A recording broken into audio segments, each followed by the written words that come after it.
Le secteur financier éthiopien a suivi pendant des décennies un système protecteur et étroitement contrôlé par le gouvernement.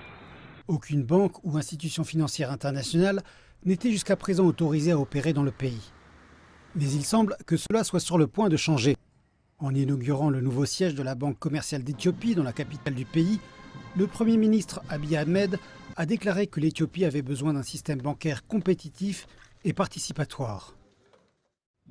Au cours des 30 dernières années, le gouvernement a limité la possibilité pour les banques internationales d'entrer dans le pays afin que nous puissions protéger vos entreprises. Cela ne va pas continuer ainsi. Commencez à vous préparer à rivaliser avec des banques d'autres pays. Cela doit inclure une préparation en matière de développement des ressources humaines, de performance, etc. Et cela doit être fait en un rien de temps. Malgré la récente situation de conflit dans la région du nord du Tigré et la pandémie de Covid-19, l'économie éthiopienne retrouve peu à peu une trajectoire de croissance positive. L'augmentation des exportations de produits agricoles a stimulé l'économie de l'Éthiopie. Et selon le Premier ministre, l'économie doit même commencer à adopter les crypto-monnaies pour servir de fer de lance à cette croissance. Dans notre secteur financier actuel, la FinTech est en train de se développer.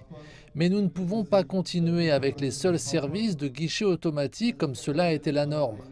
L'Éthiopie va bientôt ouvrir ses portes au reste du monde. Vous devez donc vous préparer à relever les défis et à faire face à la concurrence qui s'annonce inévitable. Tout comme cette entreprise basée au Kenya qui a acheté la nouvelle licence d'Ethio Telecom, nous souhaitons que d'autres banques de la région et du continent s'impliquent dans cette économie et que nos banques participent également à la leur.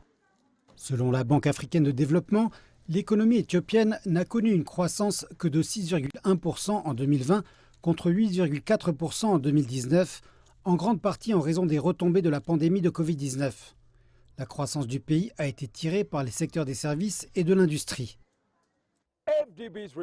Le rapport de la Banque africaine de développement a aussi déclaré que les secteurs de l'hospitalité, des transports et des communications avaient été négativement affectés par la pandémie de Covid-19. Toutefois, la véritable croissance du PIB devrait baisser à 2% avant de reprendre autour de 8% en 2022 grâce à un rebond dans l'industrie et les services. Le secteur financier devrait par conséquent orchestrer cette croissance.